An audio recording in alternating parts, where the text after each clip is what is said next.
Halo semuanya. Halo, Halo, ya betul halo. Kembali ketemu lagi lagi, ya. ya sama kita LBH OnlyFans di sini. Iya, cuman ada yang kurang kayaknya nih. Saat ini kita cuma LH ya, LH doang. Lim Hikmah. Bu Mm-mm. Hari sih anak tengah nggak ada ini. Personil satu lagi Iya, lagi banyak proyek dia kayaknya. gak apa-apa sih kalau bagi-bagi sebenarnya. Iya, cuman gitulah dia makan sendiri ya. Bikin sendiri. Aduh kayak cerminan apa gitu. Mm-mm. Gimana Nes? Ngapain aja Nes selama ini Nes? Nggak ngapa-ngapain sih. Lebih ke ngeliatin apa ya, tiap hari berita-berita lagi nggak bagus. Sama gue ngapain ya maksudnya Mm-mm. sekarang ini kayak selain kerja ya udah ngapain Oh lagi iya, gitu iya maksud gua. benar-benar. Bicara kerja, sekarang kayaknya makin susah ya kerjaan ya. Pendidikan maupun Ih, SMA, S1, S2 kayak sulit juga ya. konon katanya Nes, Konon konon iya. mistis banget nih ya. Iya mistis goib memang. Legenda. Konon katanya memang kalau di internet itu baik segi calon karyawan baik itu dari perusahaan Mm-mm. sama-sama susah katanya. Kenapa tuh? Karyawan bilang susah cari pekerjaan, Iya. perusahaan bilang susah cari karyawan. Oh, kayak gue bisa tahu nih. Itu aneh sih, klise menurut gua Karena memang sekarang yang gue lihat-lihat perusahaan nggak terlalu memandang gelar ya atau ijazah. nah, iya Lebih ke skill lu apa gitu, to the point aja gitu. betul. Karena memang banyak teman-teman gitu yang lulusan dari universitas dengan IPK tinggi tidak menjamin lah mereka itu memang kompeten, ya kan? Iya sih. Dan S N H R. kacamata SR gitu nggak dari Kagak kacamata kagak. SR? Gak tahu sih ya kalau menurut menurut gua ya. Heeh. Kayaknya memang standarnya aja terlalu tinggi kali. Bisa itu dari kacamata karya Standarnya. pelamar tersebut Iya, ngelihat. standarnya aja terlalu tinggi. Mm-mm. Bahkan ya ya gimana ya? Standar yang terlalu tinggi itu bayarannya juga nggak sepadan nggak ya. sepadan. Jadi kan Banyak harus bisa menguasai ini itu ya kan, nih. tetapi gaji di bawah UMR, Hmm, gaji ala kadarnya, bahkan ada yang nggak ada gaji pokok, harus capai target baru betul. bisa digaji gitu. Belakangan ini lewat Apa tuh? konten anak lulusan SMK Mm-hmm. atau SMA gitu kalau nggak Ya, salah. Dia udah jadi HRGA. HRGA, HRGA tuh guys, Human Resource General Affair. Itu bukan posisi yang gampang. tapi lulusan SMK. Iya, bahkan kita S1 ya. Mm-hmm. Ini anak ini aja belum dapat gitu loh maksudnya. Ya doakan aja dapat ya. Doakan saja lah Cuma ya. maksudnya jujur tanpa ada general affair-nya aja, human resource itu jadi departemen, jadi divisi dalam perusahaan yang seleksinya kuat. Tapi kalau sampai SMK itu lolos dan banyak S1 yang nggak tersaring dengan baik, Mm-hmm. ini jadi pertanyaan buat gua. Bukan saya meragukan rezeki anak SMK lulusan itu tadi yang dapat HR ya, maksudnya enggak meragukan itu. Mm-hmm. Mungkin memang layak juga, tapi akhirnya jadi pertanyaan kok bisa segampang itu. Nah, Nah, apa gitu ada kan. faktor yang menguntungkan bagi dia deh misalnya. Itu gak tahu tuh ya kalau kayak gitu. Cuma ya itu kan Tapi jadi pertanyaan. sebenarnya untuk posisi HRGA itu Hmm? kualifikasi minimal harus S1, D3, SMA pun bisa atau gimana? Sebetulnya secara kualifikasi kalau pendidikan ya kita bicaranya itu S1. S1. Iya, karena seorang HR itu harus paham terkait dengan sisi psikologi manusia. Makanya Mm-mm. kenapa kebanyakan lowongan kerja HR itu psikolog untuk Psikolog. lulusannya. Oke. Saya jarang nemuin nih kalau di wilayah Bogor, Depok yang lulusan hukum. Karena hukum Gitu. rata-rata legal ya. Iya, Mm-mm. HRTA juga misal, HR Talent Acquisition itu Oh, banyaknya psikolog. SRTA lah ya. Iya, HRTA Talent Acquisition itu banyak psikolog. Karena di saat kita memfilter, menyaring orang yang mau bergabung sama kita, Betul promosi jurusan psikologi ini. Boleh dah universitas apa masuk aja ya. Masuk aja ya. Iya. Cuma maksudnya ya itu karena memang di psikologi itu kan mempelajari bagaimana manusia berperilaku gitu ya. Dan orang-orang psikolog itu bisa menilai apakah kultur perusahaan dengan si pribadi yang melamar ini cocok atau enggak. Oke. Makanya banyak yang diinginkan dari seorang kandidat HR itu orang-orang psikolog. Oke. Itu. Berarti emang terfokuskan untuk HR itu orang psikologi ya. Tapi nggak menutup kemungkinan anak hukum juga bisa. Betul. Gitu. Karena hukum itu juga kaitannya sama manusia tiap harinya. Tapi SMK aja bukan psikologi bisa itu. Nah itu kan jadi pertanyaan. Gue juga bingung kok bisa ya gitu maksudnya. Anak SMK, bukan gue meremehkan SMK-nya, tapi ini gimana persyaratannya di awal? Saya aja susah banget gitu kan. Tapi kalau menurut gue mungkin balik lagi ke perusahaannya sih ya. Bisa jadi Perusahaannya gitu. besar atau tidaknya. Menerima orang yang mau belajar kali ya. Sebelajar-belajar dia tetap aja, maksudnya ijazah itu penting lah jadi pertimbangan gitu. Catatan nih, terima teman saya.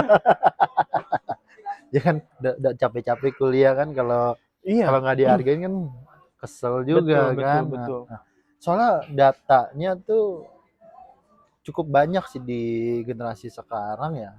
Lulusan-lulusan sekarang pada susah dapat kerja. Makanya sampai pemerintah kan buka tuh magang-magang dari Kemnaker ya. Karena memang perusahaan tuh syarat minimal ada yang 3 tahun pengalaman gitu kan. 1 tahun pengalaman, sedangkan kita aja boro-boro punya pengalaman, mau magang aja susah banget syaratnya. Gitu. Tapi memang secara realita nih Nes, karena gue juga udah berkecimpung langsung gitu ya dunia pekerjaan sejauh ini, ketika memfilter calon kandidat sebetulnya itu persyaratan formal aja, formalitas bahkan bisa disebutnya. Karena ketika mereka yang even punya pengalaman 1 tahun, under qualification gitu ya, tapi sudah dirasa cakep, jago ngomong. Oke. Itu sih kuncinya. Oh, berarti tujuannya interview itu untuk membuktikan ya apakah dia kompeten apa enggak ya, terlepas dari syarat administrasinya tercapai apa enggak. Betul. Oh, oke. Kayak gitu. Berarti coba aja ya lamar, siapa tahu nyangkut ya. Coba aja. Tapi memang ada tips and trick. Tip. Gimana Pak HR? Ada tips and trick memang ya kalau kalian anak hukum. Ini saya mah bicaranya anak hukum aja deh. Parah banget Kalau anak hukum, emang kan gua anak hukum. Kalau anak hukum, kalian baru lulus, boleh tuh kalian coba bergabung ke satu perusahaan, memulai karir, meniti karir itu dari posisi entry level seperti admin misalkan. Oh, admin HR. Admin judul enggak, jangan ya. Kalau admin judul ya mikir aja lah gitu kan. Pun kalau jadi nggak mungkin masukin CV kan. Iya, masuk penjara iya. Admin HR misalkan. Kalau ada kemampuan sebelumnya admin purchasing juga nggak masalah. Purchasing? Iya. General affair pun sebetulnya gini loh teman-teman, Nes. Sebetulnya apa yang kita lakukan sehari-hari ini bisa jadi catatan penting untuk kita bekerja ke depan. Karena yang paling sederhana ya, let's say kayak admin purchasing. Sebetulnya kan pencatatan uang masuk, uang keluar, barang masuk, barang keluar, kan kayak gitu. Kita juga dalam kehidupan sehari-hari kita sebetulnya mencatat itu semua. Kebutuhan hari ini itu basic lah berarti. Basic. Cuma memang perbedaannya adalah ketika bicara perusahaan kita bicara skalanya ini besar, dan apakah bisa kamu manage skala besar ini dalam waktu yang cepat dan dengan target yang sudah ditetapkan ya? Oke. Gitu. Itu sebetulnya. Jadi human resource pun sebetulnya titik dan atau duduk perkara paling pentingnya adalah tentang komunikasi antara manusia. Relationnya itu yang penting dalam HR tuh. Sama database butuh nggak? Database juga perlu ya. Karena kan kita bicara talent pool. Dimana kita harus cari karyawan, kita harus bisa filter karyawan dari sebanyak-banyaknya calon kandidat gitu. Memang Pak HR ini jago banget, emang kompetennya banget di bidangnya ya. Gue mah gak ngerti ini kayak gitu-gitu. Nah, inilah. Pokoknya ngeplay Iya. aja kan. Inilah salah satu contoh ya. Rakyat yang pengennya nyawer tuh, gitu. Ya. Nah, kalau teman-teman mau belajar tips and trick buat cepat keterima kerja, bisa kontak-kontak nih Pak Hikmal namanya. Iya. Tapi gua bersyukur sih Nes, karena sebetulnya gua cukup jadi orang yang beruntung. Oke. Beruntung dalam arti gua lulus kuliah langsung dapat pekerjaan. Walaupun pekerjaannya berpenghasilan nggak seberapa, tapi kan setengahnya masuk aja dulu gitu. Sudah masuk dan kita sudah punya pengalaman ya. Pengalaman untuk hal itu. Gitu loh. Jadi ya dinikmati aja hari ini. Walaupun pedes tuh ya. Ya nggak pedes-pedes banget lah. Kita kan bisa manis-manisin juga lewat varian lain kan. Kayak gimana tuh? Daripada ya kita nganggur diem aja. Oh iya benar. Yang jelas kerja kita sudah punya penghasilan, kita punya pengalaman juga. Kan itu yang paling penting hari ini sebagai seorang lulusan, baik itu dari jurusan manapun. Yohanes pun pasti merasa bahwa kita memang harusnya bekerja kan, harusnya sudah bekerja. Nah, itulah. Jadi karena memang buat teman-teman di umur-umur kita gitu kan, yang paling pusing ya ocehan-ocehannya aja sih. Ocehan-ocehannya aja sih. Itu sih yang bikin orang-orang makanya dibilang Gen Z pada stres ya itu. Mereka lagi butuh ketenangan gitu kan, buat mikir jernih. Cuma butuh dikasih ruang dan waktunya aja. Cuman memang ya tuntutan dari kanan kiri semua masuk. Ledak lah mereka. Ya lu bayangin aja, kita di umur 22, 25 gitu ya, disuruh dan diminta seolah-olah kita presiden di dunia ini kan. Makanya ditambah punya ini yang menuntut kita itu apa ya, orang terdekat kita. Itu pertama. Dan kedua maksudnya zamannya berbeda. Oh iya, zamannya berbeda. Di saat mereka bisa lulusan SMA bisa ditempatkan di pekerjaan yang sektor formal, tetapi di zaman sekarang tuh sangat susah gitu. Pertama, teknologi semakin canggih. Dan jumlah orang-orang yang berpendidikan minimal taruhlah S1 itu juga jauh lebih banyak daripada zamannya mereka sebelumnya. Iya, kualifikasi juga nggak begitu berat di zaman dulu ya, nggak kayak zaman sekarang. Contoh misalnya lu mau jadi legal di perusahaan harus bisa OSS ya kan, harus bisa analisis segala macamnya, harus hafal undang-undang gitu kan, memahami. Maksud gua itu cakupan yang cukup besar, tetapi kalau misalnya gajinya masuk sih nggak masalah ya. Nah ini gajinya itu loh. Betul Nes. Jadi maksud gua kayak kemarin gue ngeliat dia harus bisa semuanya nih, udah kayak perusahaan konsultan perizinan lah, syaratnya pokoknya lengkap, tapi gajinya di bawah UMR. Maksud gua apalagi ada loker HR legal tuh. Wah itu gimana ya HR legal digabung. HR aja teman-teman, kalau HR di kantor yang benar, HR tuh gajinya kalau normalnya ya UMR tuh betul jadi minimum, UMP tuh betul sebenarnya kalau kata gue UMR tuh bisa lebih dari segitu, karena kan memang ya yang pemerintah tetapkan terkait UMP, UMR, UMK itu soalnya kan gini, semuanya minimum kan? Maksud gue buruh kasar aja UMR. Itu ini pekerjaan HR kenapa ada yang di bawah UMR? Gitu loh. Itu yang mana dia memanage perusahaan loh. Dari segi human resource-nya itu harusnya lebih dari segitu. Makanya HR itu gajinya besar, apalagi HR legalnya aja juga harusnya 2 kalinya dong. 2 kalinya. Ada loh kalau nggak 2 kali lipat ya 1,5. Atau gitu memang kan? Perusahaan yang nggak ngerti ya, main tulis-tulis aja.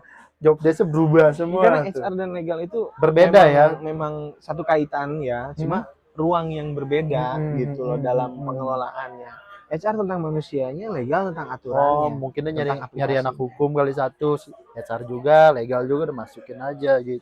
Yang bisa dieksploitasi. Bisa jadi dengan gaji yang ala kadarnya. Iya. Cuma kadang heran juga nih Nes. Ini sekadar cerita ya. Sebelum akhirnya gua dapat pekerjaan lagi kemarin tuh. Alhamdulillah kan sekarang sudah dengan aktivitas baru ya, kemarin gue sampaikan. Nah, sebelum sampai di titik itu, gue sempat ngerasa frustasi. Bahkan gue ngerasa ya udahlah, kalau emang tidak sampai jadi hari ini, mau bunuh gue diri. masuk, aduh hampir kasar, sorry.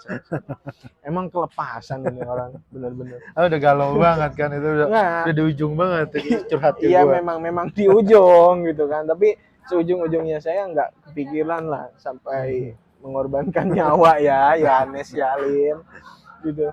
Tapi sempat jujur ke orang tua, saya bilang kalau saya akan lawan gitu. gak ikut-ikutan demi Allah dah. Lagi pengen tenang hidup teh. Coba. Kalau gak keterima, udahlah, kita mau fokus mau balik ke kampung aja lah ya, jadi rakyat biasa. Jadi rakyat biasa kita. Kita mau tenang dulu, kita mau fokus untuk hal yang cuman mungkin karena orang tua sudah mengeluarkan biaya yang cukup besar dan mungkin dari omongan-omongan tetangga kali ya, mereka tuh kitanya diocehin, mereka juga mungkin diocehin tapi secara nggak langsung panas gitu. Jadi cuma kita kemarin yang jadi tumpuannya. Cuma kemarin kalau orang tua gua itu papa lah ya, elit banget papi. Ya kalau bokap gitu ya, papa saya itu bilang iya nggak apa-apa, dan rezekinya alhamdulillah hari ini ya nggak apa-apa, nanti papa titipin gitu kan. Jauh cuma yang jadi cerita gua hari ini adalah pada saat jatuhnya itu gua merasa kalau memang sebetulnya para human resource, orang-orang HR ini nggak menginginkan kandidat, nggak usah diundang dari awal. Gitu loh.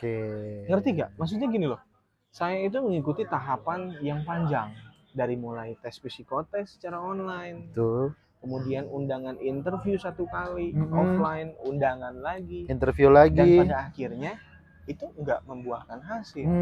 Nah itu padahal kan sudah banyak teman-teman kita juga tuh kan udah datang, udah ikut tes lah, ngabisin waktu. Itu kan tes psikotes lama, cukup lama, bisa 2 jam 3 jam. Betul. Belum ada interview HR, interview user, bahkan ada yang sampai interview owner. Gitu kan. Belum berkas yang dia harus print, uang yang dikeluarkan, akomodasi. Maksud kan gua, kita ada yang juga dikeluarkan, saling menghargai. Makanya saya benci sama HR yang buat konten. Kalau kalian tahu gak sih, karyawan yang lagi nyari pekerjaan lagi ngomong cari perusahaan itu susah, cari loker itu susah. Kita HR nyari karyawan juga susah. Bullshit. Bukan masalah susahnya, tapi kalian standarnya terlalu tinggi. Benar. Gitu loh. Kalian ingin menerima sesuatu yang sudah jadi. Gak berani ambil resiko, sedangkan ketika kalian pengen yang tinggi, bayaran yang diberikan rendah. Betul, itu yang jadi masalah. Ini yang disayangkan gitu loh. Kenapa kok bisa kayak gitu? Bahkan kan gua itu ya, kenapa gua bisa sekesal itu, gua bisa sefrustasi itu, karena yang gua lamar itu adalah bukan di tempat seharusnya sejurusan gua. Gue mencoba peruntungan di sebuah klinik. Klinik jangan salah. Iya. Sarjana hukum dibutuhkan di klinik. Iya, oke. Kalau dibutuhkan. Tapi ketika sudah di interview, ada mimik yang mengenakan, ada rasa yang menyenangkan pada saat interview. Gue diterima seakan-akan masuk dalam circle itu nantinya. Tapi tidak ada kabar sekalipun yang diberikan. Maksudnya apa? Nah, yang paling brengsek lagi, misalnya kalau ditolak atau nggak ditolak, harusnya kabarin gitu. Nggak dikabarin kan? Nggak dikabarin, banyak yang kayak gitu. Jadi ngasih harapan palsu. Saya itu selalu mengabari kandidat-kandidat. Maksud iya, to the point, pahit, lanjut gitu loh. Nah, ini kebiasaan culasnya para orang-orang. Coba kita puter dia yang di posisi kita, ya kan? Kita kerjain balik dia. Betul. Atau mungkin bisa jadi mereka begitu karena dulu mereka digituin. Ya, jangan begitu. Cuma dong. Jangan kan? Iya. Buset dah, itu mah berarti balas dendam dong. Iya, nanti tahu. Maksudnya kan nggak ada yang tahu, kondisi setiap orang tuh berbeda-beda. Kondisi keuangan, kondisi psikologis atau apapun itu tuh pasti berbeda-beda. Mereka juga harus menghargai gitu loh. Betul. Juga jangan mementingkan kepentingan perusahaan aja, tetapi orang yang sudah membagikan waktunya, tenaganya, ya hargain mereka gitu sebagaimana mestinya. Betul. Gitu Juga loh. nih tambahan, ini juga salah satu pengalaman saya ketika mau menjadi seorang HRTA, ya kan, Human Resource Talent Acquisition. Ini pengalaman yang cukup berharga bagi saya walaupun cuma beberapa hari sebetulnya. Luar biasa, persaingan yang gua rasakan itu nggak sengit-sengit banget sebenarnya. Tapi entah kenapa faktor apa yang menjadikan gua itu tidak lolos pada akhirnya. Ini juga menjadi pelajaran penting bagi gua gitu loh. Padahal udah ACC itu udah approve kalau Hikmal itu oke. Hikmal itu iyalah orang ada podcast tapi mantap lah. Tapi hasil akhirnya nothing tulus. Dan gue juga tahu tuh calon kandidat lainnya itu kerjanya seperti apa. Oh berarti lu mantau juga ya. Mantau ya. Karena itu memang pesaing lu tuh sedang berlomba lah di situ. Betul, kan sedang berlomba jadi wajar kalau harus melihat ya. Oh ya, sama tips juga teman-teman di saat kalian interview di offline, ketemu kandidat-kandidat yang lainnya, jangan terlalu terbuka. Betul. Jangan terlalu terbuka. Mereka itu kadang bisa jadi musuh dalam selimut. Iya, nanti di copy paste. Pura-pura bodoh aja kalian. Nggak tahu ya kan. Benar. Itu tips aja sih. Betul. Selebihnya mengalir gitu. Itu memang ada yang begitu-begitu. Ada yang begitu. Tahu-tahu di akhir selip. Disalip kita kan. Ada yang tahu soalnya. Memang dunia pekerjaannya antara apa ya? Antara bagus dan brengsek sih jadi satu sih. Cuma ya bicara kualifikasi kerja, sebetulnya bagi gua tanpa harus bawa data. Oke. Kerja itu tentang kebisaan kita. Tentang kemampuan kita akan apa yang nantinya kita kerjakan. Ya. Makanya penting. Makanya tadi kan gue bilang sebelumnya kan skill kita kan. Makanya penting untuk siapapun yang mau bekerja dalam sebuah perusahaan, pilih pekerjaan berdasar apa yang piawai biasanya kamu lakukan. Oke. Bukan apa yang kamu mau untuk kamu lakukan. Oh, kuncinya di situ ya. Karena kalau kita mau untuk lakukan, tapi belum terbiasa melakukan, sama aja bunuh diri. Yang ada. Tapi kalau dia ingin belajar bagaimana? Belajarnya nanti sambil kerja. Kalau bukan, maksudnya gini loh. Contoh, misalnya gue terbiasa di mengelola keuangan, mungkin cocok gue di manajemen lah ya kan. Tapi gue mau belajar jadi legal misalnya. Nah, itu gimana? Ruang belajar itu kan tidak kita dapatkan ketika kita bekerja sebagai seorang legalnya. Tapi ruang belajar itu bisa kita dapatkan di luar daripada jam-jam bekerja kita. Oh gitu. Sekalipun kalian punya posisi sebagai tadi manajemen misalkan, tapi kalian pengen jadi legal, kan di luar pekerjaan kalian, di rumah kalian bisa belajar ilmu-ilmu tentang legal. Perluas relasinya dengan orang-orang yang ada di luaran. Berarti dia gini, kalau enggak, walaupun kalian belum terbiasa, tapi kalian mau buat coba pekerjaan itu, gak usah ngelamar dulu, belajar dulu. Belajar dulu. Bisa jadi. Bisa begitu. Memang begitu polanya, karena di saat udah cukup ilmunya udah jedotin aja langsung. Karena maksudnya hari ini yang diinginkan, yang diekspektasikan oleh para perusahaan adalah gitu. Benar. Menerima orang-orang yang udah siap untuk kerja. Ya karena perusahaan nggak mau ngegaji kucing dalam karung, nggak mau ngegaji garong juga dia. Dia nggak mau punya barang. Jujur kalau gue dari kacamata owner juga sama pasti sih. Iya. Cuman bisnis itu kan bukan untuk rugi ya, teman-teman. Jadi kalau menurut gua, kalau gue sebagai owner ya, gue mau hire satu anak nih, satu karyawan. Misalnya gue hire dia sebagai marketing. Ya. Gaji dia, gue gaji lah UMR 5 juta misalnya. Gue kenapa berani dia gaji 5 juta? Karena dia punya kapasitas yang pertama. Kapasitas database. Dari gaji 5 juta ini, gue minta dia sebulan harus menghasilkan 10 kali lipat dari gajinya. Iya. Baru gue berani gaji dia 5 juta. Kalau gue gaji dia 5 juta, tetapi skill yang gak ada apa-apanya, wah, ini gue cut duluan. Karena perusahaan gitu, satu karyawan harus menghasilkan 10 kali lipat dari gajinya.